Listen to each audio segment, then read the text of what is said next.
Sandwich naman tayo for today's baon.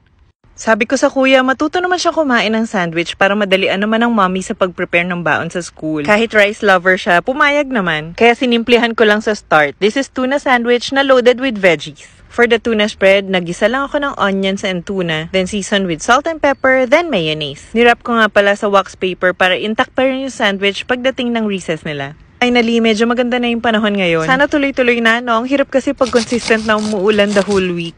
Ayan na, time to slice. Tig-half nga pala dito yung daughter and son ko. Try lang muna kasi first time nila magbaon ng ganitong sandwich. Then, nagluto ako ng pasta alla norma or eggplant pasta. I think bagay naman na combo ang sandwich and pasta. Let's see kung magugustuhan to ng kids ko later. Para mag-iisip pa ako ng ibang masarap na pasta and sandwich combinations next time. I put more eggplants on top para mas maraming veggies. Sana lang ubusin nila, no? That's it for their lunch. For recess naman, si kuya, apple lang ang gusto. Kaya yung snack na lang ng daughter ko yung i-show ko sa inyo. Since ngayon na matutuloy yung celebration nila ng buwan ng wika, binaunan ko siya ng Rosalie's Kuchinta.